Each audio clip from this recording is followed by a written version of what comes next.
Olá, senhoras e senhores, eu sou Miguel Ângelo Caruso, autor do livro Introdução à Filosofia Clínica e sou filósofo clínico de formação, dou formação de filosofia clínica desde a formação teórica até a supervisão de estágios e, bom, dando prosseguimento a essa sequência de vídeos com a leitura comentada do livro Introdução à Filosofia Clínica, vamos continuar na página 27, onde eu trabalho sobre a história de uma inquietação. Né? Nos vídeos anteriores, por exemplo, anteriores a esse, eu falei, por exemplo, quem era o filósofo clínico, falei quem era o partilhante e inúmeras outras coisas que eu fui trazendo. Né? Mas agora vamos continuar. Bom, a história de uma inquietação. Então agora, nesse momento, eu vou trazer mais algumas informações interessantes aqui sobre o histórico da filosofia clínica.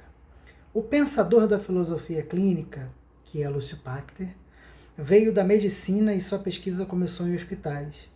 Bom, é importante a gente levar isso em conta. O Lúcio Pachter, ele teve uma formação em medicina, ele veio de uma família de médicos, o pai dele é médico, oftalmologista, até hoje ainda exerce, e o Lúcio passou por essa formação também. Né? Aliás, a história dessa abordagem terapêutica se confunde com a de seu próprio sistematizador. Ou seja, a filosofia clínica, ela se estrutura, ou ela é pensada a partir da história do próprio Lúcio Pachter. Ela veio vamos dizer assim, da estrutura de pensamento do Lúcio Pachter. Veio do Lúcio Pachter a série de inspirações necessárias para ele elaborar o que mais tarde ficou conhecido como filosofia clínica. Portanto, é necessário conhecer um pouco do percurso da formação da clínica filosófica a fim de viabilizar a continuidade de sua compreensão. Então, como a filosofia clínica, ela... Tem um mosquitinho aqui.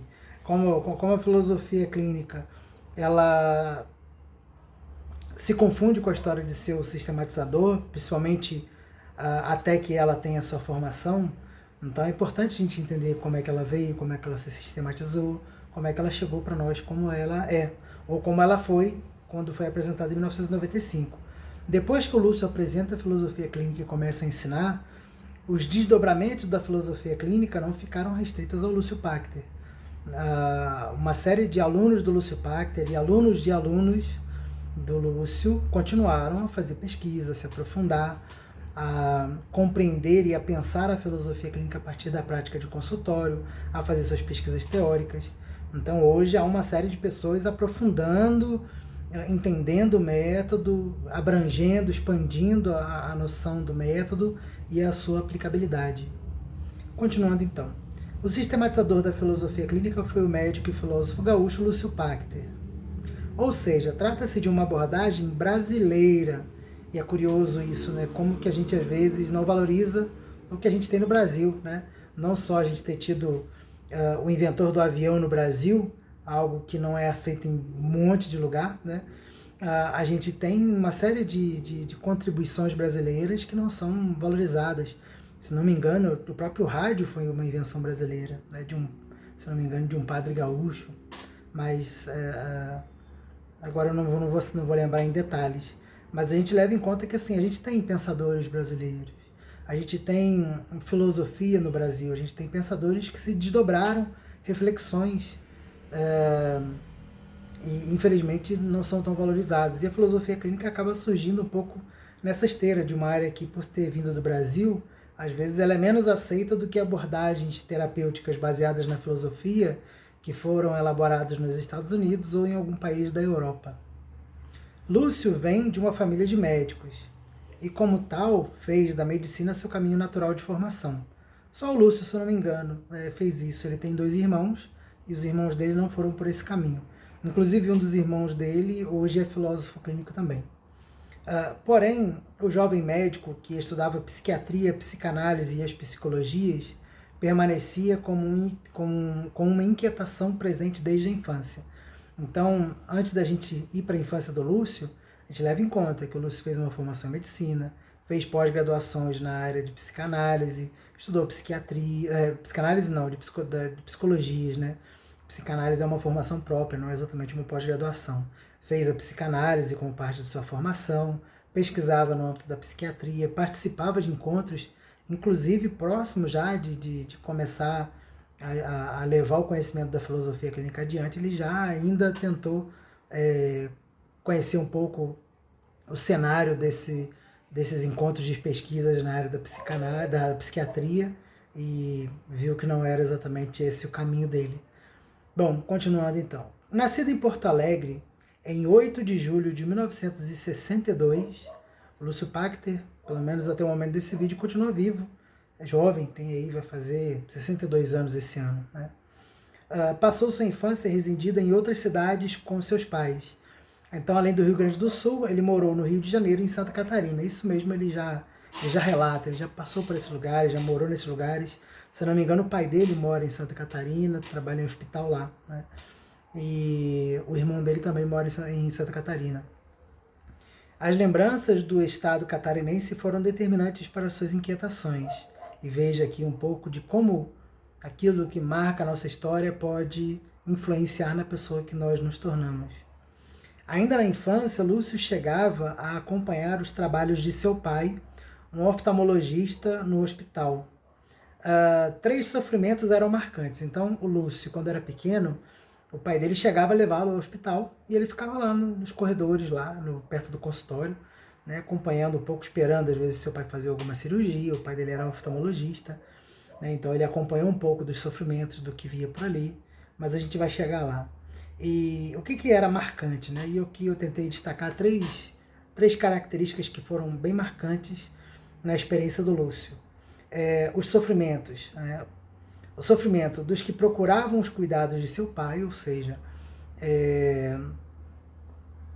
o pai do Lúcio Pachter, ele atendia não só pacientes de qualquer região que tenha lá em Santa Catarina, mas ele atendia também algumas pessoas que trabalhavam em mina, perto do hospital, na região lá onde ficava o hospital. Então, para trabalhar com minas, né, seja de carvão, seja qualquer outra, às vezes é necessário trabalhar com dinamite, né, quebrando pedra, e às vezes para quebrar pedra é necessário usar até pólvora e tudo mais. Então, parece que naquela atividade de jogar a pólvora no buraco e apertar e pressionar com um objeto ali para que fique condensada a pólvora e estoure a pedra, às vezes essas explosões ocorriam no rosto dos trabalhadores, que acabavam, às vezes, tendo que recorrer ao pai do Lúcio Pachter para ver se salvava a visão deles, inclusive, né? Então, havia o sofrimento das pessoas que procuravam o pai do Lúcio, o dos familiares na sala de espera, ou seja, imagina aquelas pessoas que estavam ali esperando um parente que tinha risco de ficar cego, e às vezes aquela era a única pessoa que trabalhava na casa. Então, assim, além do sofrimento de ver um ente querido ali, ainda tinha o risco dessas pessoas não terem mais como comer, como sustentar uma casa, porque às vezes a única fonte de renda da família vinha daquela pessoa que naquele momento estava praticamente cego, né? Ou com a vista bastante comprometida. Por fim, de seu pai diante de casos em que não obteve o êxito esperado. Então tinha isso também. Nem sempre o médico, por mais dedicado, decidido que seja, empenhado em ajudar o paciente, ele vai conseguir obter êxito. Imagine então o sofrimento que era do pai do Lúcio. Então aqui eu vou descrever um pouco de como é que funcionavam essas dores, né? As dores dos familiares não eram físicas como a dos pacientes. E aqui é um primeiro ponto. O Lúcio, quando ele vai pensar a filosofia clínica, ele também está lidando com... ele está se voltando para esse tipo de dor. A medicina, é lógico que vai trabalhar às vezes com algumas dores da alma, mas o enfoque principal da medicina é o enfoque biológico, é a dor física, é o que está de errado no organismo da pessoa e de que modo pode auxiliar, né? Mas o Lúcio via, por exemplo, nos familiares que haviam dores que não eram detectáveis em qualquer aparelho biológico, vamos dizer assim, né? Não era por um raio-x ou um exame de sangue que se veria um sofrimento. Alguns desses pacientes eram operários de uma mina da região que se acidentavam com as explosões da pólvora, destruindo seus rostos e comprometendo os olhos, cuja visão, mesmo parcial, o pai de Lúcio tentava salvar com procedimentos cirúrgicos. Então aqui é uma coisa que eu comentei, né? O pai dele tentava a todo custo ali salvar essas pessoas, porque, primeiro, é uma vida humana, ela precisa estar o mais íntegra possível, em seu funcionamento biológico, seu funcionamento físico, e também pelas consequências do próprio trabalho que essa pessoa perdesse, poderia ter um grande problema, um grande prejuízo, né? Mas os familiares sofriam pelas dúvidas, pelas incertezas e por diversas outras dores capazes de afetar a alma humana. Então, há dores que não são contabilizadas como algo que pode ser tratado com uma cirurgia, com um exame de apalpar, né, de toque, ou com a ausculta de um aparelho, de um estetoscópio, né? Não há, né? Então há dores que permanecem e que elas vão além da dor física. Aliás, nem mesmo as dores dos que eram atendidos se restringiam aos seus corpos. Então tinha isso, até aqueles que iam procurar a ajuda do pai do Lúcio Pachter também tinham sofrimentos e que eles tentavam lidar com isso assim, internamente, de modo que assim, não cabia ao médico às vezes lidar com aquelas dores. Então haviam outras dores de preocupação, de inquietação, de sofrimento, às vezes até de lembrar de outros parentes que já passaram por aquelas situações e que não tiveram êxito no tratamento e por aí vai, né? Lúcio também frequentou a biblioteca de seus familiares e leu bastante filosofia. Então aqui é um outro âmbito. Primeiro, a primeira influência que eu apresento aqui, e aqui a gente não precisa ter um vínculo de o que veio antes, né? A gente pode pensar essas coisas acontecendo concomitantemente da infância até o fim da adolescência e início da juventude do Lúcio Pachter. Então a primeira foi, na ordem somente de apresentação, a ida ao hospital com o pai dele, e ali vendo o sofrimento dos familiares, dos pacientes e do próprio pai. E segundo aqui, segunda influência que forma pouco a pouco Lúcio para pensar mais tarde a filosofia clínica, é frequentar a biblioteca de seus familiares e ler filosofia. Ou seja, a filosofia está presente nas leituras do Lúcio desde sua adolescência, desde talvez final da sua infância, né? Ao mesmo tempo, cursou música, aprendendo piano e violão clássicos e idiomas. Seus familiares, acreditando se tratar de uma criança superdotada, investiram em sua formação. Tudo isso contribuiu para a sua sensibilidade e percepção das dores e complexidades alheias. Então, Lúcio, se vocês forem ver falas do Lúcio, vocês vão perceber que ele possui uma sensibilidade muito grande para pensar as coisas, as pessoas, as situações, e isso veio também dessa grande formação que ele teve, né, de idiomas. Imagina pensar outros pensamentos quando a gente pensa o idioma, não é? As leituras também trazem outras possibilidades de reflexão, a sensibilidade que a música também contribui ali para a formação do Lúcio. Então o Lúcio fez piano e violão, né? Então tudo isso aliado com a ideia ali, lógico, originado, né, da ideia dos familiares que achavam que o Lúcio era superdotado, acabou fazendo com que, sendo ou não de uma dotação diferente para o aprendizado das coisas, ele se formou de modo singular e trouxe com essa bagagem toda muita coisa necessária para que ele mais tarde elaborasse ou pensasse a filosofia clínica. Lúcio cresceu, se formou em medicina, mas lidar com as dores físicas não bastava. Nos anos de 1980, deixou o consultório e foi para Edimburgo. A princípio, Edimburgo é na Escócia. A princípio para estudar neurologia.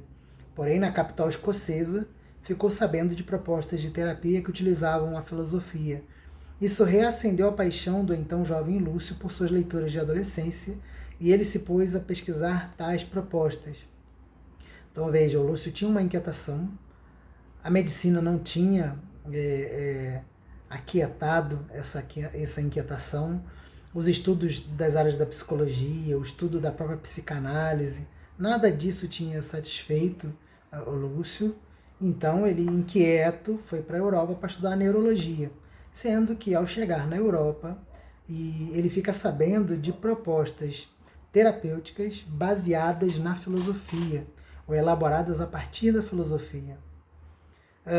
Nessa época, na Europa, havia algumas propostas terapêuticas alternativas, como a filosofia prática e a filosofia de aconselhamento.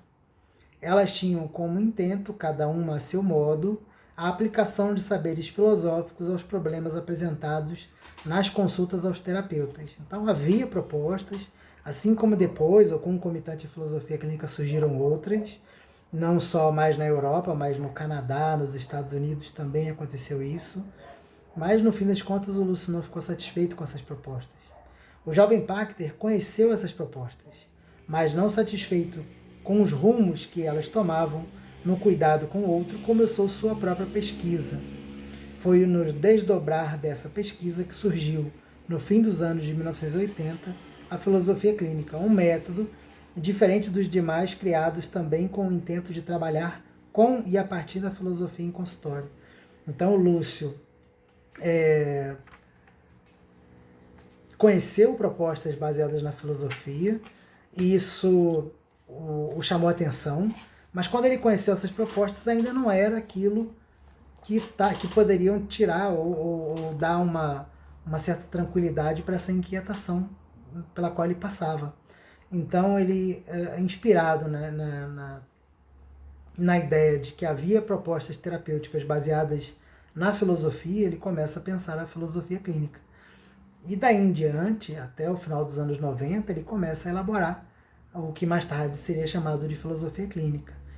O Instituto Pachter começou em 94, 95, foi em 95 que ele começa a ensinar a filosofia clínica. Filosofia clínica, então, no ano que vem vai fazer 30 anos, desde quando começou a ser divulgada, e ela vem sendo, lógico, continuamente trabalhada. A proposta, então, aqui é perceber, pelo menos nesse capítulo, que houve algo presente na história do Lúcio Pachter, na sua historicidade, na sua história de vida, que ajudou a alimentar ou a direcionar aspectos que mais tarde fariam com que essa inquietação desembocasse no que mais tarde seria chamado de filosofia clínica. Então houve um caminho histórico para que a filosofia clínica fosse elaborada. Embora as pesquisas tenham ocorrido ali já no final dos anos 80 e logo surgiu a filosofia clínica ela não é fruto só dessas pesquisas, ela é fruto de uma experiência de vida, de uma formação consistente, profunda, de experiências que o Lúcio teve no Brasil e fora do Brasil e que desembocaram nisso que a gente chama de filosofia clínica hoje. No próximo vídeo, a gente vai falar um pouco da sistematização da filosofia clínica, depois de já ter passado um pouco por esse caminho de entender que a história do Lúcio se confunde com a história daquilo que ele elabora depois como filosofia clínica. E eu acho que isso já nos traz também uma perspectiva de lição da própria filosofia clínica, ao perceber que quando a gente trabalha no consultório a história de vida daquelas pessoas que a gente atende, a gente pensa também em aspectos assim. O quanto que às vezes algo que a gente vivencia na infância e na adolescência pode ter alguma consequência na nossa vida adulta. Tem coisas que não, por mais que a gente queira, nem tudo que a gente vivenciou na infância nos marca a ponto de fazer com que a gente se torne quem é hoje, ou que a gente se tornou hoje, mas há muitos aspectos sim que a gente pode levar em conta, que tem uma influência, que exerce alguma influência em quem a gente é, e por isso é tão importante a gente ter uma noção da pessoa para além do aspecto ou dos aspectos imediatos. A história de vida é uma matéria-prima fantástica para o trabalho do filósofo clínico. Mas isso é papo para outros vídeos que virão a seguir, tá bom? Então um grande abraço, vejo vocês no próximo vídeo, não deixem de curtir, de comentar e de compartilhar. E se você não está inscrito nesse canal, se inscreva, porque virão muitos mais vídeos depois desses, tá bom? Um grande abraço, até mais.